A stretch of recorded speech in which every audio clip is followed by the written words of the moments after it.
En la mañana de Navidad, mi hermano dijo, «Mamá y papá dijeron que tú eres la razón por la que no podemos tener cosas bonitas, frente a mis 3 hijos, porque me había negado a prestarle $20,000 para comenzar su 5º negocio fallido». Mis padres estuvieron de acuerdo, diciendo que soy egoísta por tener mi propia casa mientras él todavía vive con ellos a los 38 años. Los rostros de confusión de mis hijos me partieron el corazón cuando mi hijo de 10 años preguntó, «Mami, ¿por qué el tío Rodrigo dice que somos malos?»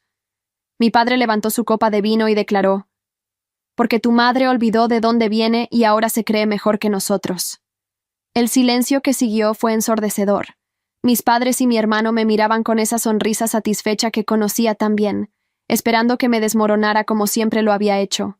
Pero esta vez, simplemente sonreí. Agarré mi bolso y les dije a mis hijos que nos íbamos. Mientras salíamos de esa casa donde había pasado tantas navidades siendo humillada, escuché a mi madre gritar, «¡No puedes irte así! La familia es lo más importante». Lo que no sabían era que una semana después, recibiría una llamada que cambiaría todo. Soy Valentina Ruiz.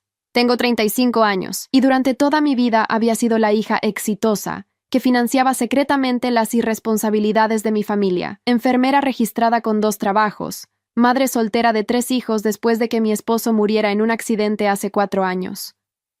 Cada mes, sin que mis hijos lo supieran, enviaba $500 a mis padres para ayudar con los gastos, y había prestado más de $50,000 a mi hermano Rodrigo a lo largo de los años, dinero que nunca me devolvió. Esa Navidad fue diferente porque por primera vez en mi vida dije que no. Y por esa negativa, me convertí en la villana de la familia. La historia de por qué mi hermano vivía con mis padres a los 38 años es una saga de fracasos épicos disfrazados como mala suerte. Primero fue el negocio de venta de seguros que quebró, porque según él, la gente no entendía el valor de proteger su futuro. Luego vino la empresa de catering que fracasó porque los clientes eran muy exigentes. Después intentó con un servicio de limpieza doméstica que duró 3 meses antes de que lo demandaran por daños a la propiedad. Su cuarto intento fue una tienda de celulares usados que cerró cuando descubrieron que algunos equipos tenían problemas legales. Cada vez que uno de estos negocios colapsaba, Rodrigo regresaba a casa de mis padres con una nueva excusa y una nueva solicitud de dinero. «Solo necesito un préstamo pequeño para empezar de nuevo», decía siempre. Esta vez era diferente, y mis padres, convencidos de que su hijo varón era un genio incomprendido del mundo empresarial, me presionaban para que lo ayudara. «Valentina, tú tienes estabilidad económica», me decía mi madre. «Tu hermano solo necesita una oportunidad más». La diferencia de trato había sido evidente desde la infancia. Cuando yo necesitaba libros para la universidad, tenía que trabajar los fines de semana en una farmacia para pagarlos. Cuando Rodrigo quería ir a un concierto o comprar ropa nueva, mis padres encontraban el dinero de inmediato. «Los hombres necesitan lucir bien para conseguir trabajo», explicaba mi padre. Cuando me gradué de enfermería con honores, la celebración fue una cena casera.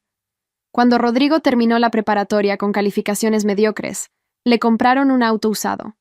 El patrón continuó cuando me casé con Miguel. Mis padres asistieron a la boda, pero se quejaron del costo del vestido que yo misma pagué. 2 años después, cuando Rodrigo tuvo una novia seria por 6 meses, mis padres organizaron una fiesta de compromiso, aunque nunca se comprometieron formalmente.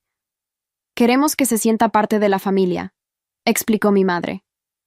La relación terminó 3 semanas después, pero la diferencia en el tratamiento ya había quedado grabada en mi memoria. Cuando Miguel murió en ese accidente automovilístico hace 4 años, el mundo se me vino encima. Tenía 2 trabajos, 3 niños pequeños y una hipoteca que pagar. Mis padres me visitaron exactamente 2 veces durante los primeros 6 meses de mi viudez. Rodrigo nunca vino. «No soy bueno con las emociones», fue su excusa.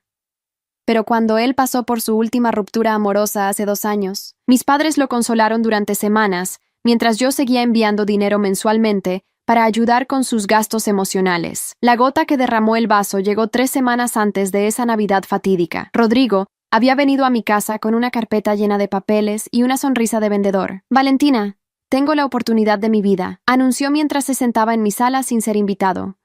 «Un amigo mío tiene un contacto en una empresa de marketing digital. Solo necesito $20,000 para comprar el equipo inicial y rentar una oficina pequeña. En 6 meses te devuelvo el doble». Le pregunté sobre su plan de negocios. No tenía uno. Le pregunté sobre su experiencia en marketing digital. «¿Se aprende sobre la marcha?», respondió. Le pregunté sobre su amigo y el supuesto contacto. Es confidencial por ahora, pero es una oportunidad garantizada. Cuando le dije que no podía prestarle ese dinero porque lo necesitaba para la educación universitaria de mis hijos, su expresión cambió completamente. Siempre has sido egoísta, Valentina, me dijo con una frialdad que me sorprendió. Mamá y papá tenían razón sobre ti. Te crees mejor que nosotros porque tienes una casa y un trabajo estable, pero nunca olvides que eres solo una enfermera.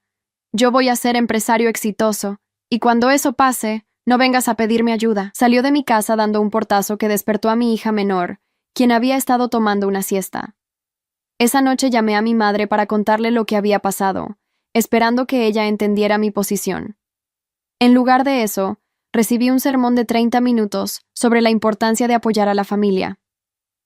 Rodrigo está pasando por un momento difícil, me explicó. Necesita saber que puede contar con nosotros. Tú ya tienes tu vida estabilizada. ¿Qué te cuesta ayudar a tu hermano a conseguir la suya? Cuando le expliqué que había prestado dinero 5 veces anteriores, sin recibir un centavo de vuelta, suspiró con impaciencia. El dinero va y viene, Valentina. La familia es para siempre. Los días previos a la Navidad fueron tensos. Rodrigo había lanzado una campaña de presión familiar utilizando a mis padres como intermediarios. Tu hermano está muy dolido, me decía mi padre por teléfono. Dice que ya no confía en que lo ames como familia. Mi madre añadía su propia presión emocional. No puedo soportar ver a mis hijos peleados. ¿No puedes hacer este sacrificio por la armonía familiar? Incluso mi tía Esperanza me llamó para decirme que estaba siendo muy dura con Rodrigo. La presión escaló cuando mi madre me informó que Rodrigo había tenido que rechazar la oportunidad de su vida por mi culpa. Ese puesto de marketing digital ya se lo dieron a otro porque él no pudo pagar la cuota inicial, me dijo con voz acusatoria. Espero que estés orgullosa de haber arruinado el futuro de tu hermano. Cuando le pregunté por qué Rodrigo no había buscado un préstamo bancario o inversores, me contestó. Los bancos no entienden a los visionarios como tu hermano. Él necesitaba el apoyo de su familia. El día 24 de diciembre llegué a casa de mis padres con mis 3 hijos. Santiago de 10 años, Camila de 8 y Isabela de 6. Habían envuelto cuidadosamente los regalos que compramos para la familia con el dinero que normalmente habría prestado a Rodrigo.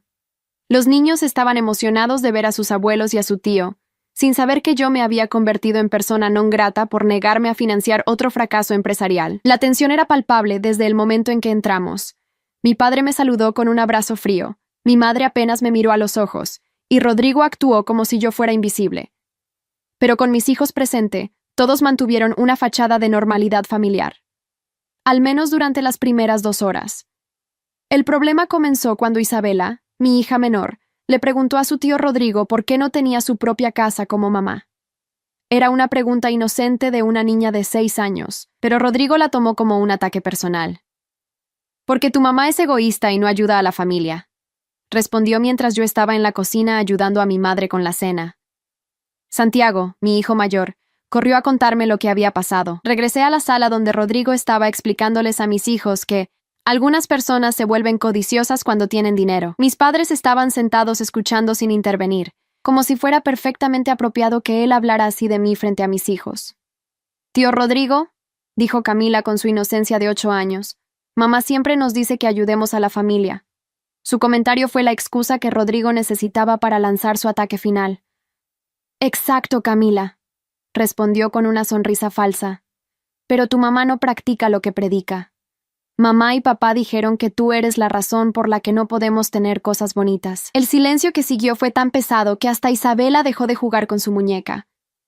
Mis padres no solo no lo corrigieron, sino que mi padre asintió lentamente y añadió: Es verdad, Valentina, tu egoísmo está afectando a toda la familia. En ese momento, algo se rompió dentro de mí. No era solo la injusticia de ser llamada egoísta después de años de sacrificios financieros. Era el hecho de que estaban usando a mis hijos como armas en esta guerra emocional. Era la realización de que mis padres preferían humillarme públicamente antes que confrontar a su hijo adulto sobre su irresponsabilidad crónica. Era entender finalmente que yo nunca sería lo suficientemente buena, sin importar cuánto diera o sacrificara. Me levanté del sofá con una calma que me sorprendió incluso a mí. Niños, vámonos a casa, anuncié mientras recogía mi bolso. Pero mamá, protestó Santiago, todavía no hemos abierto los regalos. Los abriremos en casa, le dije suavemente. Vamos.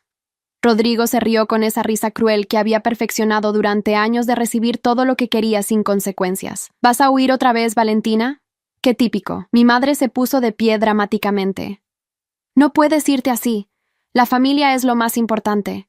Pero yo ya estaba ayudando a Isabela a ponerse su abrigo. Tienes razón, mamá.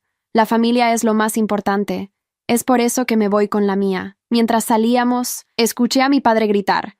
Esto es exactamente lo que esperábamos de ti, Valentina. Siempre tan dramática. El trayecto a casa fue silencioso hasta que Santiago preguntó. Mamá, ¿por qué el tío Rodrigo y los abuelos estaban siendo tan crueles contigo? Tuve que detenerme en el arcén de la carretera porque no podía ver a través de las lágrimas. No eran lágrimas de tristeza, sino de una liberación que no sabía que necesitaba. A veces, les expliqué a mis hijos, las personas que se supone que nos aman dicen cosas hirientes cuando no obtienen lo que quieren. Pero eso no significa que tengamos que quedarnos y escucharlas.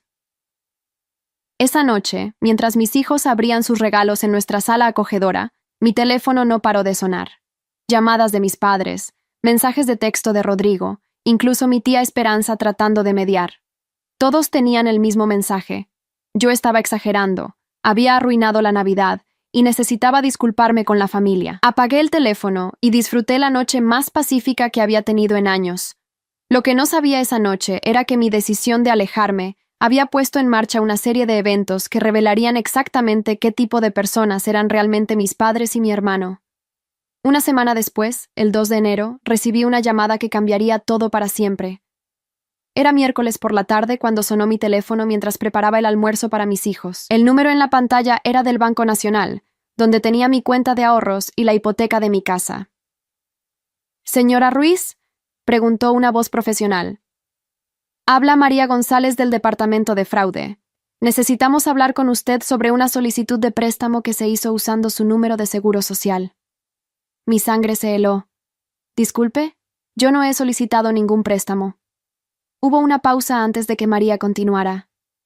Eso es exactamente lo que sospechábamos. Alguien intentó solicitar un préstamo por $25,000 usando su información personal. Afortunadamente, nuestro sistema detectó inconsistencias en la solicitud y la bloqueamos automáticamente. ¿Puede venir al banco esta tarde para revisar los documentos? Mis manos temblaban mientras colgaba el teléfono. Solo 3 personas en el mundo tenían acceso a mi información personal completa. Mis padres y Rodrigo. Durante años, habían manejado algunos de mis documentos cuando necesitaba ayuda con trámites mientras trabajaba dobles turnos en el hospital. Nunca pensé que usarían esa confianza para traicionarme de esta manera. En el banco, María me mostró la solicitud de préstamo. Ahí estaba toda mi información: número de seguro social, dirección, información laboral, incluso referencias personales que incluían a mis propios padres. La firma era una imitación tosca de la mía, pero reconocí inmediatamente la letra. Era de mi madre. Había visto esa escritura en miles de tarjetas de cumpleaños y listas de compras durante toda mi vida. ¿Quiere presentar cargos por fraude de identidad?, preguntó María mientras yo miraba los documentos con incredulidad. Es un delito federal muy serio. Le dije que necesitaba tiempo para pensarlo, pero en el fondo sabía lo que tenía que hacer. Había pasado 35 años siendo la hija que nunca causaba problemas, la que siempre perdonaba y olvidaba, pero intentar robar $25,000 usando mi identidad había cruzado una línea que no podía ignorar. Esa noche, después de acostar a mis hijos, me senté en mi cocina con una taza de café y llamé a mis padres. Mi madre contestó con su voz dulce habitual. Valentina, mi amor, qué sorpresa. ¿Ya se te pasó el berrinche de Navidad? Su tono condescendiente me confirmó que no sentían ni un ápice de remordimiento por lo que habían hecho esa noche. Mamá, necesito que me expliques por qué intentaste solicitar un préstamo usando mi número de seguro social. El silencio que siguió duró tanto que pensé que se había cortado la llamada. Finalmente, escuché a mi padre en el fondo preguntando qué pasaba. Luego el sonido del teléfono siendo pasado de una mano a otra. Valentina, dijo mi padre con esa voz autoritaria que había usado para silenciar mis protestas durante toda mi infancia. No sé de qué estás hablando, pero yo podía escuchar el nerviosismo detrás de su bravuconería. Papá, el banco me llamó hoy. Tienen todos los documentos con la información que ustedes tenían guardada en su casa. La letra de mamá está en la solicitud. Mi madre tomó el teléfono otra vez, y esta vez su voz sonaba diferente, más aguda y defensiva. Valentina, tú nos obligaste a hacer esto. Rodrigo perdió esa oportunidad de trabajo por tu egoísmo, y nosotros solo tratábamos de arreglar lo que tú rompiste. Íbamos a pagarte cada centavo cuando él empezara a ganar dinero. La audacia de su lógica me dejó sin palabras por un momento. No solo habían intentado cometer fraude usando mi identidad, sino que me culpaban a mí por haberlos obligado a hacerlo. Mamá, eso es robo. Podrías ir a la cárcel por lo que hiciste. Su respuesta me convenció de que habían perdido completamente el contacto con la realidad. No seas dramática, Valentina. La familia se ayuda entre sí. Ese dinero iba a ayudar a tu hermano, no a nosotros. Y además, técnicamente es dinero que tú le debías por todos los años que te criamos y te mantuvimos. La conversación continuó por 20 minutos más, con mis padres alternando entre justificaciones ridículas y ataques personales sobre mi carácter. Colgué el teléfono sabiendo que tenía que tomar la decisión más difícil de mi vida. Al día siguiente regresé al banco y llené toda la documentación necesaria para presentar cargos por fraude de identidad. María me explicó el proceso. Habría una investigación, probablemente arrestos, y muy posiblemente tiempo en prisión para quienes fueran declarados culpables. ¿Estás segura de que quiere proceder?, me preguntó María mientras yo firmaba los documentos finales. Estos casos familiares pueden ser muy complicados emocionalmente.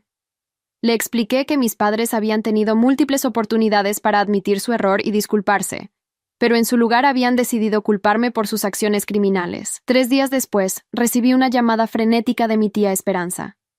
Valentina, ¿qué hiciste? Tu mamá y tu papá están arrestados. Rodrigo también. Dice la policía que tú los denunciaste por robo. Pude escuchar el juicio en su voz, como si yo fuera la villana de esta historia por no permitir que mi familia cometiera fraude financiero contra mí. Tía, ellos intentaron robar $25,000 usando mi identidad. ¿Qué esperabas que hiciera?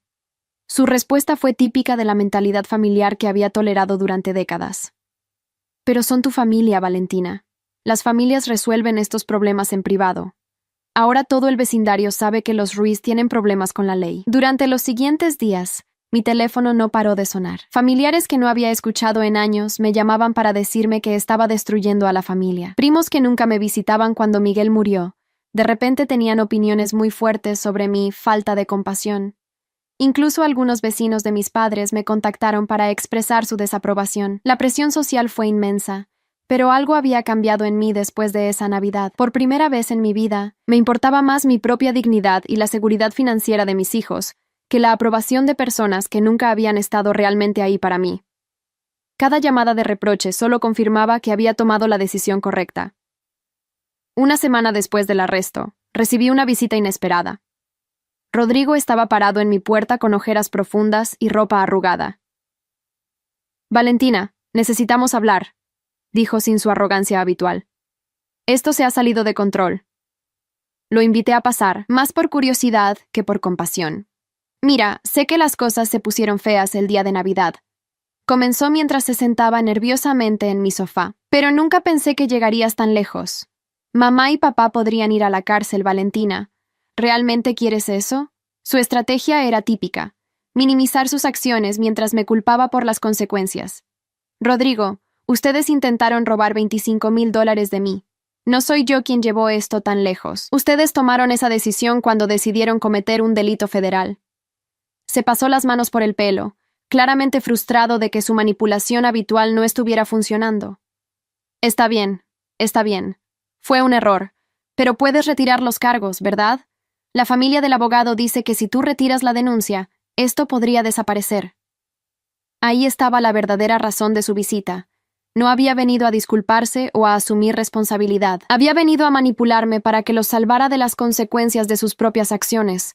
Le expliqué que ya había hablado con el fiscal del distrito y que el Estado había decidido proceder con el caso independientemente de mis deseos. Una vez que presentas cargos por fraude de identidad, especialmente con evidencia tan clara, el Estado toma control del caso. Su expresión cambió de súplica a rabia cuando se dio cuenta de que no había vuelta atrás. «Esto es tu culpa, Valentina», gritó mientras se levantaba del sofá. «Si hubieras prestado el dinero desde el principio, nada de esto habría pasado. Ahora vas a destruir a toda la familia por tu egoísmo». Yo permanecí sentada calmadamente, observando cómo su máscara de víctima se desmoronaba para revelar la misma persona cruel que había expuesto a mis hijos a su veneno en Navidad. «Rodrigo, tú tienes 38 años. Has vivido con mamá y papá durante más de una década, no has tenido un trabajo estable en años, y has fracasado en 5 negocios diferentes. En algún momento tienes que asumir responsabilidad por tu propia vida, en lugar de culpar a todos los demás por tus fracasos. Sus ojos se llenaron de rabia pura. Siempre te has creído mejor que nosotros, escupió mientras se dirigía hacia la puerta. Con tu casa perfecta y tus hijos perfectos y tu trabajo de enfermera. Pero no eres mejor que nadie, Valentina. Eres solo una viuda amargada que odia ver a su familia feliz. Sus palabras estaban diseñadas para herirme, pero en lugar de dolor, sentí una extraña sensación de liberación. Tienes razón sobre una cosa, Rodrigo, le dije mientras abría la puerta para que se fuera. Ya no soy la misma persona que solía financiar tus fracasos y tolerar tu crueldad. Esa persona murió el día de Navidad cuando decidiste humillarme frente a mis hijos. Se fue dando un portazo, pero por primera vez su rabia no me afectó. Durante las siguientes semanas, la presión familiar continuó intensificándose. Mi tía Esperanza organizó una especie de intervención familiar en su casa, invitando a todos los parientes para convencerme de hacer lo correcto y retirar los cargos. Decidí asistir, no porque tuviera intención de cambiar de opinión, sino porque quería que todos escucharan mi versión de la historia. La reunión fue exactamente lo que esperaba. 20 parientes sentados en círculo, todos mirándome como si fuera una criminal por no permitir que mi familia me robara. Mi tía Esperanza abrió la sesión explicando que estábamos ahí para sanar las heridas familiares y encontrar una solución que mantuviera a la familia unida.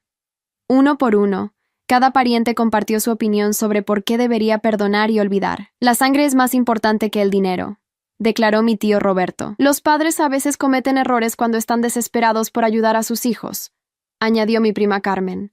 Rodrigo solo necesita una oportunidad más para demostrar lo que vale, insistió mi abuela materna. Cuando llegó mi turno de hablar, me puse de pie y saqué una carpeta que había preparado cuidadosamente. Antes de que decidan qué debería hacer, quiero que todos conozcan la historia completa. Durante los siguientes 30 minutos, documenté cada préstamo que había hecho a Rodrigo, cada mes que había enviado dinero a mis padres, cada vez que había sido humillada o ignorada mientras sacrificaba mi propia estabilidad financiera por ellos. Mostré recibos de transferencias bancarias por más de $80,000 que había dado a mi familia durante los últimos 10 años. Expliqué cómo había trabajado dobles turnos como enfermera, mientras criaba sola a 3 hijos para poder mantener a mis padres y financiar los fracasos empresariales de Rodrigo. Describí la Navidad donde me humillaron frente a mis hijos, y finalmente revelé el intento de fraude que había precipitado los arrestos. El silencio que siguió a mi presentación fue diferente al silencio de shock. Era el silencio de personas que se daban cuenta de que habían juzgado la situación completamente mal.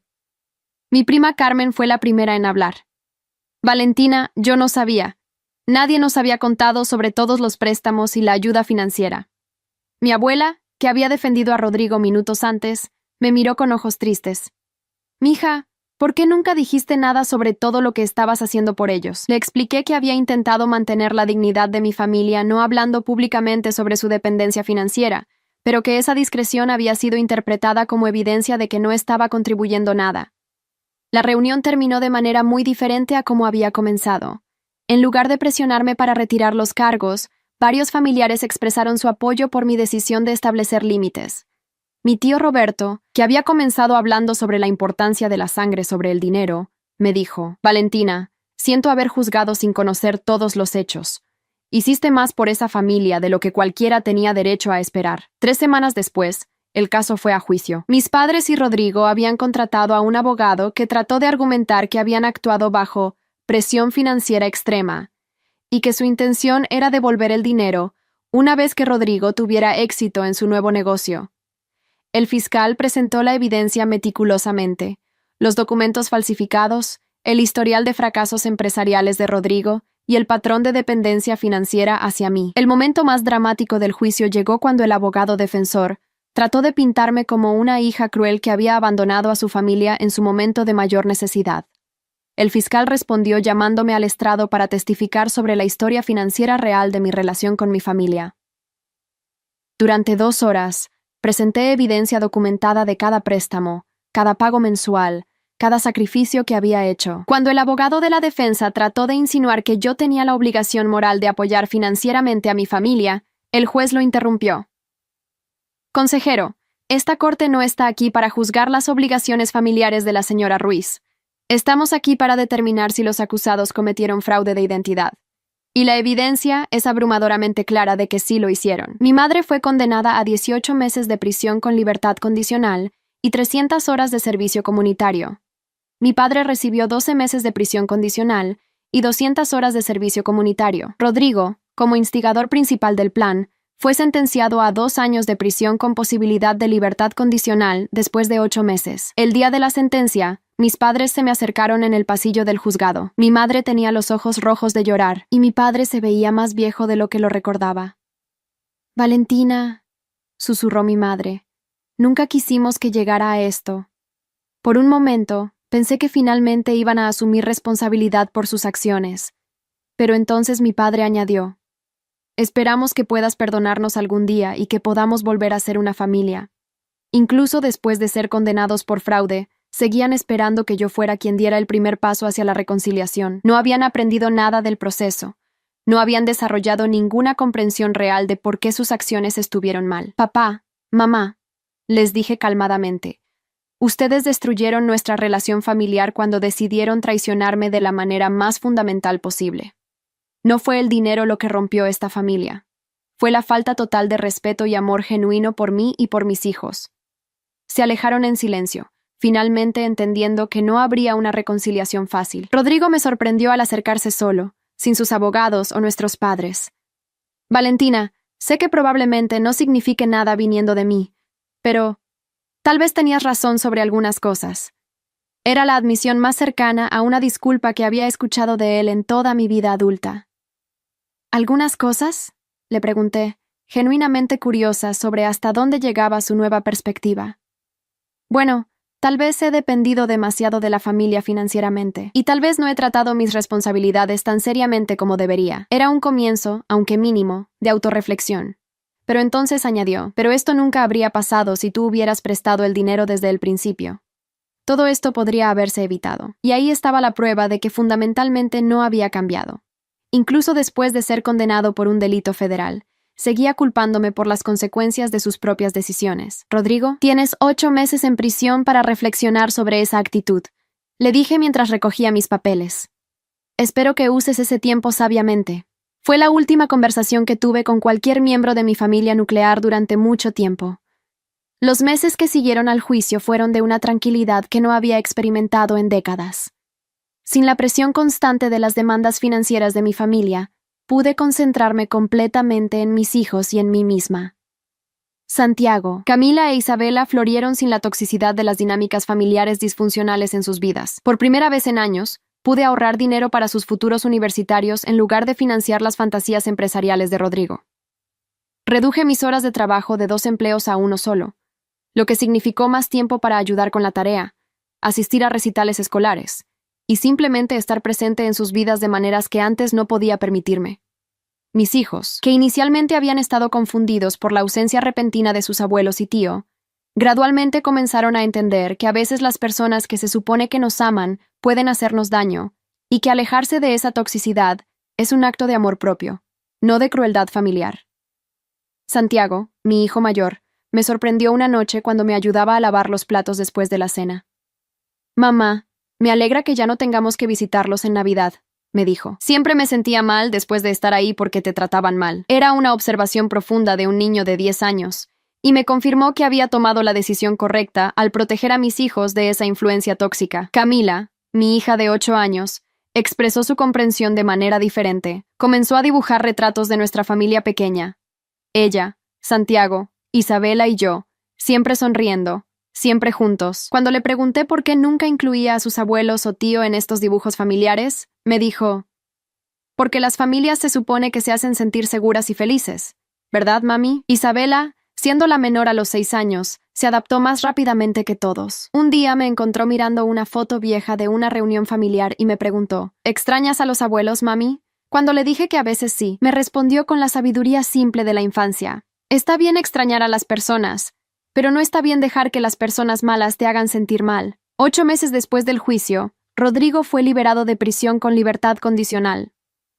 No se comunicó conmigo directamente, pero me enteré a través de mi tía Esperanza de que había conseguido un trabajo en un almacén y que estaba viviendo en un departamento pequeño por su cuenta.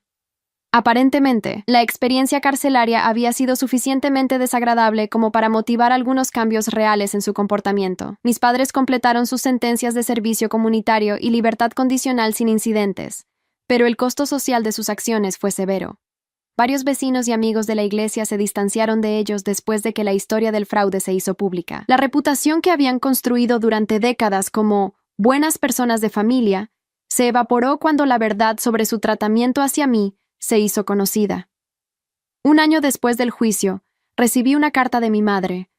No era la disculpa profunda y reflexiva que una parte de mí había esperado, sino más bien una explicación de cómo su vida se había vuelto difícil desde los eventos del año anterior. Describía su aislamiento social, las dificultades financieras sin mi apoyo mensual, y la depresión que había experimentado viendo cómo se desmoronaba su familia. La carta terminaba con una súplica para que considerara darle una oportunidad a nuestra relación familiar, pero notablemente no incluía ningún reconocimiento real de wrongdoing o una disculpa genuina por el daño que me habían causado. Era típico de la mentalidad que había caracterizado mi relación con ellos durante toda mi vida. Yo era responsable de arreglar lo que ellos habían roto. No respondí a la carta, pero la guardé como recordatorio de por qué había sido necesario establecer límites tan estrictos. Algunas personas son incapaces de crecimiento genuino o autorreflexión, y continuar permitiendo que esas personas tengan acceso a tu vida emocional es una forma de autotraición. En su lugar, me concentré en construir nuevas tradiciones familiares con mis hijos. Nuestras Navidades se volvieron celebraciones íntimas pero alegres, llenas del tipo de amor genuino e incondicional que había estado ausente de las reuniones familiares de mi infancia. Comenzamos a organizar cenas de Thanksgiving para otros padres solteros en situaciones similares, creando una comunidad elegida que se basaba en el apoyo mutuo genuino en lugar de obligaciones familiares tóxicas. 2 años después del juicio, mi situación financiera se había estabilizado completamente, sin la carga de apoyar a mis padres y Rodrigo. Había acumulado un fondo de emergencia sólido, estaba contribuyendo regularmente a los fondos universitarios de mis hijos, e incluso había comenzado a ahorrar para una casa más grande, donde cada uno de mis hijos podría tener su propia habitación. La ironía no se me escapaba. La familia que me había acusado de ser egoísta por no compartir mi dinero había estado activamente impidiéndome crear la seguridad financiera real que mis hijos merecían. Sin ellos sangrando mis recursos constantemente, pude convertirme en la madre que siempre había querido ser, pero que las circunstancias no me habían permitido. El verdadero punto de inflexión llegó cuando Santiago, ahora de 12 años, me preguntó una noche si podríamos invitar a sus abuelos a su graduación de 6º grado. Era la primera vez en 2 años que cualquiera de mis hijos había expresado interés en reconectar con esa parte de la familia. Mi respuesta fue cuidadosa pero honesta. Santiago, esa decisión no depende solo de nosotros, le expliqué. Los abuelos tendrían que mostrar que realmente han cambiado, que entienden por qué sus acciones estuvieron mal, y que están dispuestos a tratarnos con el respeto que merecemos. Le dije que si genuinamente querían ser parte de su vida, tendrían que ganar ese privilegio a través de acciones consistentes, no solo palabras. Unas semanas después, recibí una llamada inesperada de Rodrigo. Su voz sonaba diferente, más madura y menos arrogante de lo que recordaba. Valentina, sé que probablemente no quieres hablar conmigo, pero me preguntaba si podríamos encontrarnos para tomar un café. Hay algunas cosas que necesito decirte. Su tono era tan diferente de la manipulación habitual que decidí darle una oportunidad. Nos encontramos en una cafetería neutral, lejos de cualquier lugar que tuviera asociaciones familiares. Rodrigo se veía más delgado, más cansado, pero también más real de alguna manera. Sus ropas eran simples pero limpias, y llevaba consigo una carpeta que colocó cuidadosamente en la mesa entre nosotros. Primero, comenzó sin rodeos. Quiero disculparme genuinamente por todo lo que te hice pasar. No solo por el fraude, sino por años de tratarte como si fueras mi fondo personal de emergencia. Y especialmente por lo que dije frente a tus hijos en Navidad. Eso estuvo completamente fuera de línea. Era la primera disculpa directa y sin condiciones que había recibido de cualquier miembro de mi familia. Pero había aprendido a ser cautelosa con las palabras sin acciones que las respaldaran. Aprecio que digas eso, Rodrigo, pero las disculpas son solo el primer paso. ¿Qué ha cambiado realmente? Abrió la carpeta y me mostró documentos que detallaban cada préstamo que había recibido de mí durante los años, calculado con interés. He estado trabajando en el almacén durante 1 año y medio, y viviendo en un departamento que puedo pagar por mi cuenta. Estos son los comprobantes de pago de cada mes desde que salí de prisión. La cantidad total, con interés, era de casi $100,000. No espero que perdones esta deuda, continuó. Pero quería mostrarte que al menos ahora entiendo la magnitud de lo que me diste y lo que desperdicié. Y quería proponerte un plan de pago realista. No voy a prometerte que puedo devolverlo todo de inmediato, pero puedo empezar con $300 mensuales. Su propuesta me sorprendió, no porque esperara que me devolviera el dinero, sino porque representaba un nivel de responsabilidad personal que nunca había mostrado antes. Pero tenía que ser honesta sobre mis expectativas. Rodrigo, aprecio el gesto, pero el dinero no es realmente el problema. El problema es el patrón de comportamiento, la falta de respeto y el daño que causaste a mis hijos. Asintió solemnemente. Lo entiendo completamente, y no estoy pidiendo perdón o reconciliación inmediata. Solo quería que supieras que finalmente entiendo el daño que causé y que estoy tratando de convertirme en una persona diferente. Hablamos durante 2 horas más, y por primera vez en mi vida adulta, tuve una conversación genuina con mi hermano, donde él no trató de manipularme o culparme por sus problemas. Cuando nos despedimos, me entregó un sobre. Esto es para Santiago, Camila e Isabela, dijo. Son cartas de disculpa individuales para cada uno. No espero que se las des si no te sientes cómoda haciéndolo, pero quería que supieran que lamento haber sido un tío terrible. El hecho de que había pensado en el impacto de sus acciones en mis hijos me indicó que tal vez había ocurrido un crecimiento real. Esa noche leí las cartas antes de decidir si mostrárselas a mis hijos. Cada una era apropiada para la edad del niño, y se enfocaba en asumir responsabilidad por su comportamiento, sin tratar de justificar o excusar sus acciones. Le pidió perdón a Santiago por haberlo puesto en una posición incómoda ese día de Navidad. Le escribió a Camila sobre la importancia de tratar a la familia con respeto. Y le prometió a Isabela que si alguna vez tenía la oportunidad de ser su tío nuevamente, sería alguien de quien pudiera estar orgullosa. Decidí mostrarles las cartas a mis hijos y dejar que ellos decidieran si querían responder. Santiago escribió una carta breve pero pensativa de vuelta, diciéndole que apreciaba la disculpa pero que necesitaría ver cambios consistentes antes de sentirse cómodo con una relación. Camila dibujó una imagen de la familia que por primera vez en 2 años incluía una figura que podría haber sido Rodrigo, pero lo puso en la esquina del papel, separado del grupo principal. Isabela, con su típica franqueza de 8 años, me preguntó: ¿El tío Rodrigo ya no va a ser malo contigo, mami? Le expliqué que algunas personas pueden cambiar si realmente lo intentan, pero que necesitábamos ver acciones consistentes durante mucho tiempo antes de poder confiar completamente en ellos otra vez. Durante los siguientes meses, Rodrigo mantuvo su palabra sobre los pagos mensuales. Nunca faltó a uno, y ocasionalmente enviaba actualizaciones breves sobre su progreso en el trabajo y en terapia. No presionaba para tener más contacto o reuniones familiares. Simplemente demostraba consistencia en sus acciones. Era un contraste marcado con el patrón histórico de promesas grandiosas seguidas por fracasos inevitables. Mis padres, por el contrario, no habían mostrado ningún cambio significativo. Ocasionalmente recibía reportes a través de otros familiares de que se quejaban amargamente sobre cómo yo había destruido a la familia y sobre las dificultades financieras que enfrentaban sin mi apoyo mensual. Nunca expresaban remordimiento genuino por sus acciones, solo resentimiento por las consecuencias. Un año después de mi conversación con Rodrigo, Santiago se graduó de 6º grado con honores académicos. Había trabajado muy duro durante el año y estaba especialmente orgullosa de sus logros. Cuando me preguntó nuevamente sobre invitar a sus abuelos a la ceremonia, tuvimos una conversación más profunda sobre lo que significaría esa decisión. Mijo, invitar a alguien a una celebración importante es una forma de honrarlos y mostrar que valoramos su presencia en nuestras vidas. Le expliqué. ¿Sientes que los abuelos han mostrado que valoran y respetan a nuestra familia? Santiago pensó cuidadosamente. Mamá, creo que no, respondió Santiago después de una larga pausa. Si realmente nos respetaran, habrían tratado de contactarnos para disculparse de verdad, ¿no? En lugar de solo quejarse con otros familiares.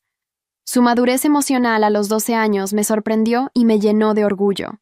Decidimos que la graduación de Santiago sería una celebración íntima para la familia que habíamos construido. Nosotros 4, algunos de sus mejores amigos, y los padres solteros con quienes habíamos creado nuestra comunidad elegida. Fue una ceremonia hermosa, llena del tipo de alegría genuina que había estado ausente de las reuniones familiares tradicionales. Después de la ceremonia, mientras empacábamos los regalos y las flores, Santiago me dijo algo que me hizo detenerme. Mamá, me alegra que hayas sido tan valiente hace 2 años. Creo que somos una familia mejor ahora. Sus palabras confirmaron lo que había sabido en mi corazón. Proteger a mis hijos de la toxicidad familiar había sido un acto de amor, no de egoísmo. 3 años después del juicio original, recibí una llamada completamente inesperada. Era un detective de la Unidad de Delitos Financieros informándome que Rodrigo había reportado otro intento de fraude de identidad, esta vez perpetrado por nuestros padres contra él. Aparentemente, habían usado su información para abrir varias tarjetas de crédito sin su conocimiento, acumulando más de $15,000 en deudas. Su hermano nos dijo que usted había pasado por una experiencia similar, explicó el detective. ¿Estaría dispuesta a testificar sobre el patrón de comportamiento si el caso va a juicio? La ironía era perfecta. Mis padres habían aprendido tan poco de su primera experiencia con el sistema legal que habían decidido cometer el mismo tipo de fraude contra su propio hijo. Cuando Rodrigo me llamó para contarme sobre la situación, pude escuchar la frustración y el dolor en su voz, pero también una claridad que no había estado presente 3 años antes.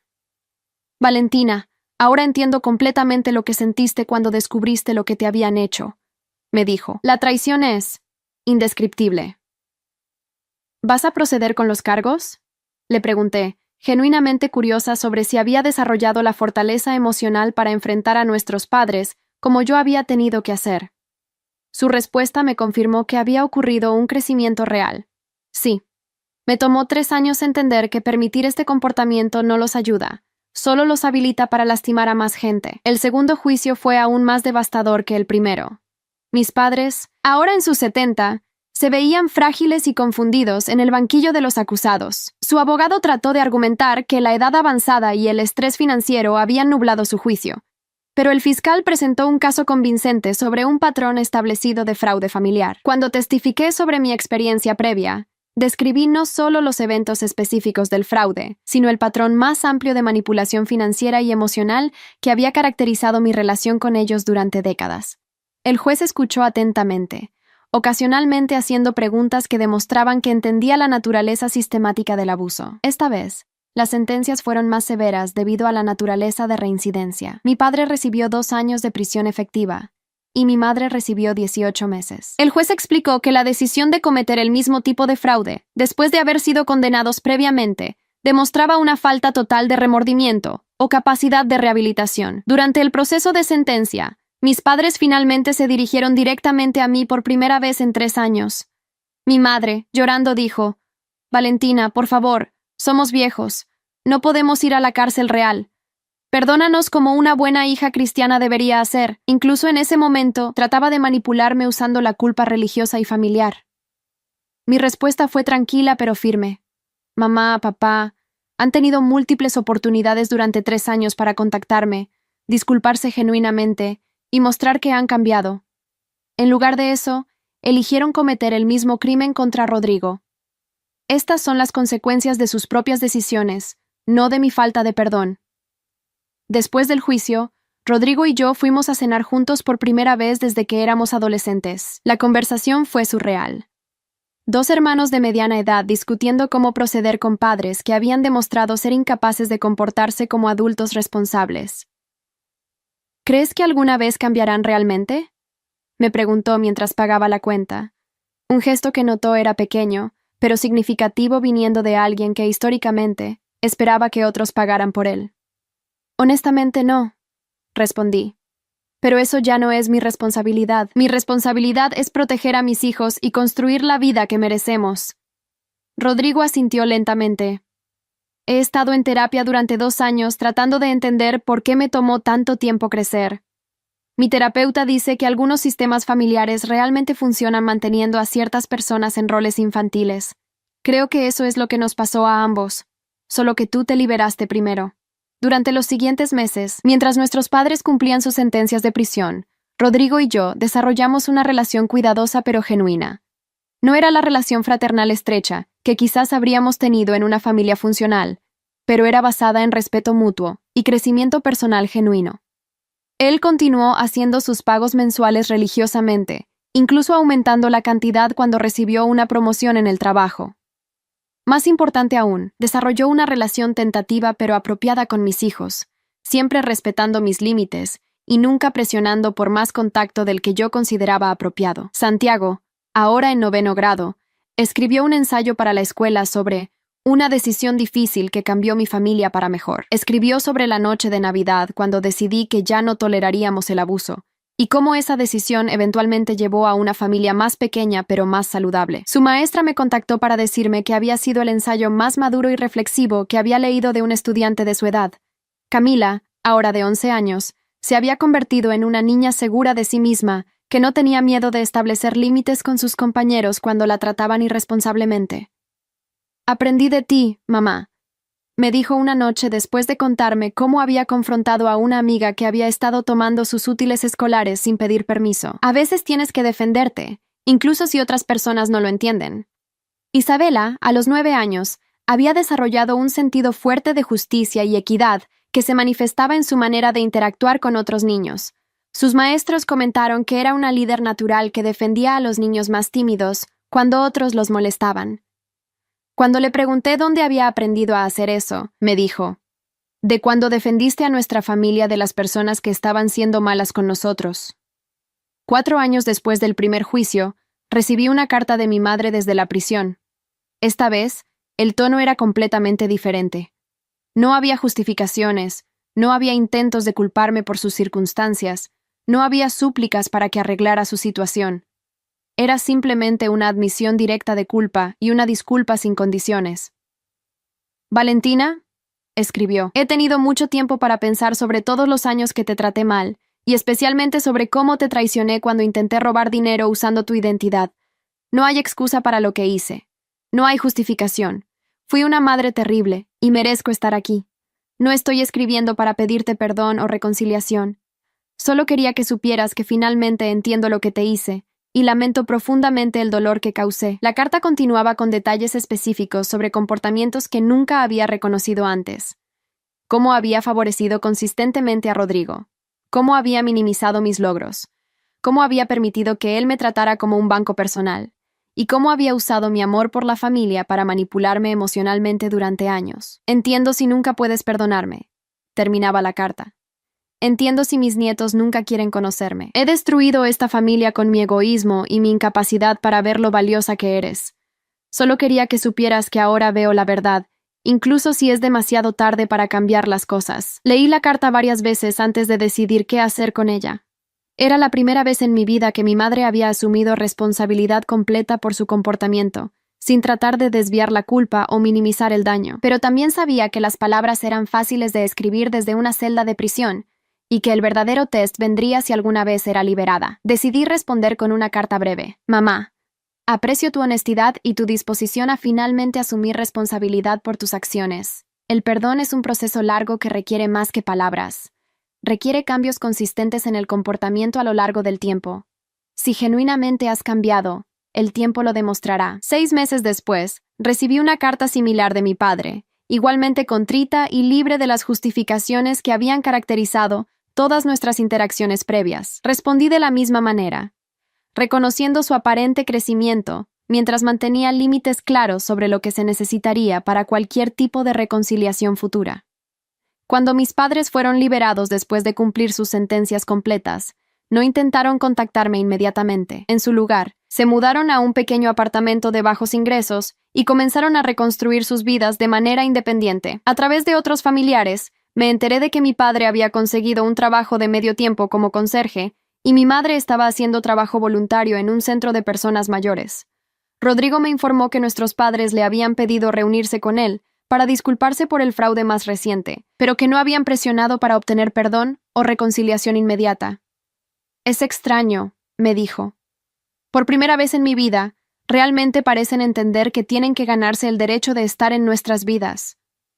1 año después de su liberación, mis padres me enviaron una carta conjunta pidiendo la oportunidad de conocer a sus nietos, no como abuelos con derechos automáticos, sino como personas que necesitaban demostrar que habían cambiado lo suficiente como para merecer ese privilegio. Propusieron una reunión supervisada en un lugar público, con el entendimiento de que cualquier contacto futuro dependería completamente de mi comodidad y la de mis hijos. Después de mucha consideración y conversaciones con mis hijos, ahora adolescentes, decidimos intentar una reunión muy limitada. Santiago, ahora de 16 años, se había convertido en un joven reflexivo que expresó curiosidad sobre conocer a los abuelos de los que había escuchado tanto.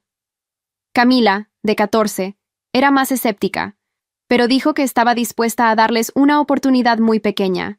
Isabela, de 12 años, declaró que les daría exactamente una hora para demostrar que ya no eran personas malas. La reunión tuvo lugar en un parque público un domingo por la tarde. Mis padres llegaron puntuales, vestidos modestamente, y se acercaron a nosotros con una humildad que nunca había visto antes. Mi madre tenía lágrimas en los ojos al ver a sus nietos, ahora casi adultos, pero no trató de abrazarlos o actuar como si tuviera derecho a su afecto. «Hola», dijo mi padre simplemente. «Somos sus abuelos, pero entendemos que no nos conocen realmente. Esperamos que podamos pasar un poco de tiempo juntos hoy, si ustedes quieren». Era una aproximación completamente diferente del comportamiento autoritario y demandante que había caracterizado sus interacciones pasadas con la familia. Durante las siguientes 2 horas, mis padres escucharon más de lo que hablaron. Hicieron preguntas apropiadas sobre los intereses de mis hijos, sus planes para la universidad, sus hobbies. Cuando Santiago mencionó que estaba interesado en estudiar ingeniería, mi padre no trató de tomar control de la conversación o dar consejos no solicitados. En su lugar, preguntó qué tipo de ingeniería lo interesaba y por qué. Camila, siempre directa, eventualmente preguntó: «¿Por qué trataron tan mal a nuestra mamá?». Era la pregunta que todos habíamos estado esperando. Mi madre respiró profundamente antes de responder. «Porque fuimos personas egoístas que no entendíamos lo afortunados que éramos de tener una hija tan buena. No tenemos excusa para cómo la tratamos, y estamos tratando de aprender a ser mejores personas». Isabela, con su franqueza típica de 12 años, declaró: «Mamá dice que las personas que realmente han cambiado lo demuestran con acciones, no solo con palabras. ¿Qué van a hacer para demostrarlo?». Mi padre sonrió por primera vez durante la reunión. «Tienes razón, Isabela. Las acciones son lo que cuenta. Esperamos poder mostrarles quiénes somos ahora a través de cómo los tratamos, pero solo si ustedes quieren darnos esa oportunidad». Al final de la reunión, mis hijos decidieron que estaban dispuestos a ver a sus abuelos ocasionalmente, pero con límites estrictos y siempre bajo mi supervisión. Santiago expresó que apreciaba su honestidad sobre el pasado. Camila dijo que les daría más oportunidades pequeñas para demostrar que habían cambiado. Isabela declaró que parecían menos malos que antes, pero todavía los estaba vigilando. Durante los siguientes meses, desarrollamos un patrón cuidadoso de reuniones mensuales en lugares públicos. Mis padres nunca presionaron por más tiempo o contacto privado. Nunca criticaron mis decisiones de crianza o trataron de socavar mi autoridad. Nunca mencionaron dinero o pidieron favores. Gradualmente, comenzaron a parecerse a personas que podrían eventualmente merecer el título de abuelos. El verdadero test llegó durante las vacaciones de invierno. Mis hijos me preguntaron si podríamos invitar a sus abuelos y al tío Rodrigo a nuestra cena de Navidad. Era exactamente 5 años después de aquella Navidad fatídica que había cambiado todo. Después de mucha consideración, decidí intentarlo, pero con condiciones muy claras. Si alguien dice algo irresponsoso, se va inmediatamente.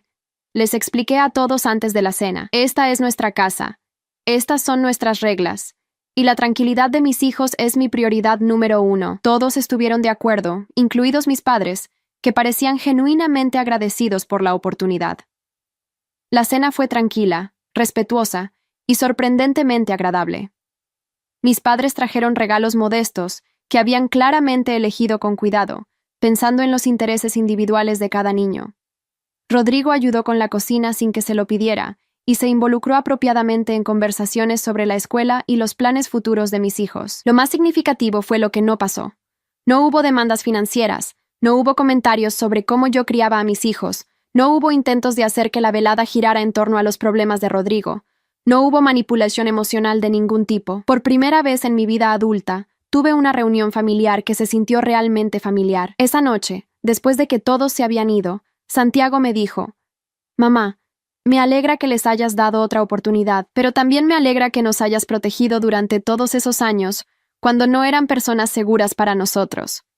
Era exactamente la validación que necesitaba escuchar. 5 años después del primer juicio, mi vida se había transformado completamente. Sin la carga financiera y emocional de una familia disfuncional, había prosperado de maneras que nunca habría imaginado posibles. Mis 3 hijos se habían convertido en adolescentes seguros de sí mismos, con un fuerte sentido de autoestima y límites saludables. Santiago había sido aceptado en un programa universitario de ingeniería, con una beca parcial. Camila se estaba destacando en arte y literatura, y había comenzado a escribir sus propias historias sobre niños que aprenden a defenderse a sí mismos. Isabela se había convertido en una líder natural en su escuela, conocida por defender a los estudiantes más tímidos contra el acoso. Rodrigo había mantenido un trabajo estable durante 4 años. Había pagado casi la mitad de su deuda conmigo, y había desarrollado relaciones saludables tanto románticas como de amistad. Más importante aún, había aprendido a vivir dentro de sus medios y a no depender de otros para resolver sus problemas financieros. Mis padres habían creado una vida simple pero digna, trabajando en empleos modestos y viviendo en un apartamento pequeño que podían pagar. Nunca recuperaron su estatus social anterior, pero parecían haber encontrado una paz que había estado ausente durante sus años de manipulación y fraude. Las visitas familiares continuaron siendo mensualmente, siempre respetuosas y siempre bajo mis términos. La mayor transformación, sin embargo, había sido en mí misma. Durante décadas, había definido mi valor a través de mi capacidad de sacrificarme por otros, especialmente por familia que no apreciaba esos sacrificios. Había confundido ser útil con ser amada, y había permitido que otros explotaran mi naturaleza generosa. Ahora, a los 40 años, había aprendido la diferencia crucial entre amor genuino y manipulación emocional. Había desarrollado la fuerza para establecer límites claros y mantenerlos, incluso cuando otros trataban de hacerme sentir culpable por protegerme. Más importante aún, había criado 3 hijos que entendían intuitivamente estas diferencias. Una tarde de primavera, mientras organizaba algunos documentos viejos, encontré la carpeta que había preparado para el primer juicio. Todos esos recibos de transferencias bancarias, registros de préstamos, evidencia de años de explotación financiera. En lugar de la tristeza o ira que podría haber esperado sentir, experimenté una profunda gratitud. Esa documentación había sido la clave de mi liberación. Había hecho posible que estableciera límites basados en hechos concretos en lugar de sentimientos confusos. Había demostrado, tanto para mí como para otros, que no había sido la hija ingrata que me habían hecho creer que era, sino una mujer que había dado más de lo que cualquiera tenía derecho a esperar. Mientras miraba por la ventana de mi cocina hacia el jardín que mis hijos habían ayudado a plantar, reflexioné sobre el journey que habíamos tomado como familia. Habíamos comenzado como víctimas de manipulación y abuso emocional. Habíamos pasado por un periodo de aislamiento y reconstrucción. Y finalmente, habíamos emergido como una familia fuerte y saludable, capaz de tener relaciones basadas en respeto mutuo. Los años de distanciamiento no habían sido un castigo cruel hacia mi familia de origen, sino un espacio necesario para el crecimiento y la curación. Durante ese tiempo, cada persona había tenido que enfrentar las consecuencias de sus acciones, sin poder usar manipulación familiar para evitarlas. Algunos habían elegido crecer, otros habían preferido amargura y resentimiento. Esa noche, durante la cena familiar, Isabela me hizo una pregunta que me sorprendió con su profundidad. Mamá, ¿crees que hicimos lo correcto dándoles otra oportunidad a los abuelos y al tío Rodrigo? Era una pregunta compleja de una niña de 13 años que había vivido tanto rechazo familiar como reconciliación cuidadosa. Mija, creo que hicimos lo correcto protegiendo nuestra familia cuando necesitábamos hacerlo.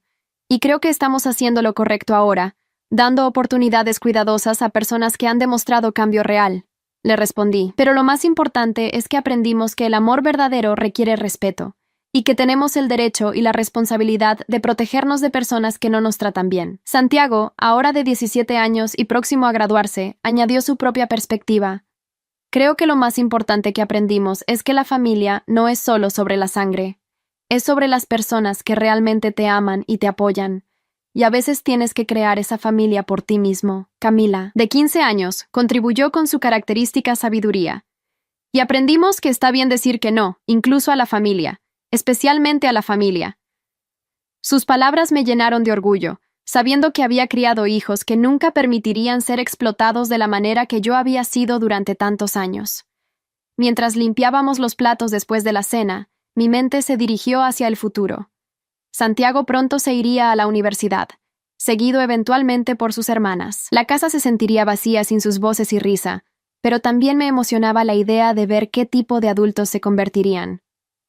Sabía que habían aprendido lecciones que yo había tardado décadas en entender, que el respeto personal es fundamental para cualquier relación saludable, que la generosidad sin límites se convierte en explotación, y que a veces el acto más amoroso que puedes hacer es establecer límites firmes con personas que no saben cómo tratarte apropiadamente. El teléfono sonó, interrumpiendo mis pensamientos. Era Rodrigo, llamando para su check-in mensual. Durante los últimos 2 años, había desarrollado el hábito de llamar regularmente, no para pedir nada, sino simplemente para mantener contacto y reportar sobre su progreso continuo. Valentina, quería contarte que me promovieron a supervisor en el almacén, anunció con orgullo genuino. Y también quería preguntarte si estaría bien que trajera a mi nueva novia a la cena del próximo mes. Se llama Carmen, y hemos estado saliendo seriamente durante 6 meses. El hecho de que pidiera permiso en lugar de simplemente anunciar sus planes mostraba el respeto que había aprendido a mostrar hacia nuestros límites familiares. Me alegra escuchar sobre tu promoción, Rodrigo. Y sí, puedes traer a Carmen la próxima vez. Me gustaría conocerla. Después de colgar, me di cuenta de que por primera vez en mi vida adulta había tenido una conversación completamente normal y saludable con mi hermano, libre de drama, manipulation o demandas financieras. Esa noche, mientras me preparaba para dormir, reflexioné sobre el camino extraordinario que había tomado mi vida durante los últimos años. Había comenzado como una mujer que confundía el sacrificio personal con el amor familiar, que permitía ser explotada financiera y emocionalmente por personas que se aprovechaban de su naturaleza generosa. A través de una serie de decisiones difíciles pero necesarias, había aprendido a valorar mi propia dignidad tanto como valoraba la felicidad de otros. Había descubierto que establecer límites no era egoísta, sino esencial para relaciones saludables. Y más importante, había criado 3 hijos que entendían estas verdades intuitivamente. El journey no había sido fácil. Había requerido momentos de tremendous coraje, como esa Navidad cuando decidí irme en lugar de tolerar más abuso. Había requerido decisiones legales difíciles que pusieron a mis padres en prisión. Había requerido años de paciencia mientras las personas en mi vida decidían si realmente querían cambiar o simplemente continuar con patrones destructivos. Pero al final, había resultado en algo que nunca había imaginado posible. Una familia basada en respeto genuino y amor incondicional. No era la familia grande y extendida que había soñado durante mi juventud, pero era algo infinitamente más valioso. Relaciones auténticas con personas que me valoraban por quien era, no por lo que podía hacer por ellos. Mientras apagaba las luces y me dirigía hacia mi dormitorio, pensé en todos los padres solteros y personas en situaciones familiares disfuncionales que podrían estar luchando con decisiones similares a las que había enfrentado. Mi mensaje para ellos sería simple. Tu valor no se determina por tu capacidad de tolerar maltrato de otros, incluso si esos otros son familia. A veces, el acto más amoroso que puedes hacer es crear espacio para que las personas cambien realmente, y ese espacio a menudo requiere distanciamiento temporal o permanente de comportamientos tóxicos. No todos elegirán usar ese espacio para crecimiento personal, pero aquellos que sí lo hagan pueden convertirse en las relaciones más genuinas y satisfactorias de tu vida. Al final, había aprendido que la familia verdadera no se trata de ADN compartido o tradiciones obligatorias. Se trata de personas que te aman lo suficiente como para tratarte con respeto básico, que celebran tus éxitos sin celos y que te apoyan durante dificultades sin explotarte. Había tomado 40 años aprender esa lección, but había valido cada momento de lucha para llegar a entenderla. Los años que siguieron demostraron que las personas realmente pueden cambiar cuando enfrentan consecuencias genuinas por su comportamiento, cuando pierden acceso a las personas que han estado explotando, y cuando se ven obligadas a confrontar la realidad de sus propias acciones. Pero ese cambio tiene que ser genuino y sostenido durante años, no solo palabras bonitas destinadas a manipular el regreso a patrones disfuncionales. Mi familia había encontrado su camino de regreso a relaciones saludables después de años de trabajo duro y crecimiento genuino por parte de todos los involucrados. Pero la lección más importante que había aprendido era que incluso si nunca hubieran cambiado, yo había hecho lo correcto protegiendo a mis hijos y a mí misma. Mi valor como persona nunca había dependido de su capacidad de tratarme bien, y su eventual crecimiento había sido un regalo inesperado, no un derecho que yo había tenido que ganar a través de sacrificios sin fin. En el silencio peaceful de mi hogar, rodeada por evidencia de la vida hermosa que había construido para mis hijos y para mí misma, me dormí sabiendo que había tomado las decisiones correctas en cada paso del camino. La niña que había crecido confundiendo love con sacrifice habíase convertido en una mujer que entendía que el amor verdadero siempre incluye respeto, y que nadie, sin importar la relación familiar, tiene derecho a tratarte de manera que disminuya tu dignidad humana fundamental. Durante mi último pensamiento antes de dormirme, experimenté una profunda gratitud, no solo por cómo habían resultado las cosas, sino por la fuerza que había encontrado para defender lo correcto cuando parecía imposible.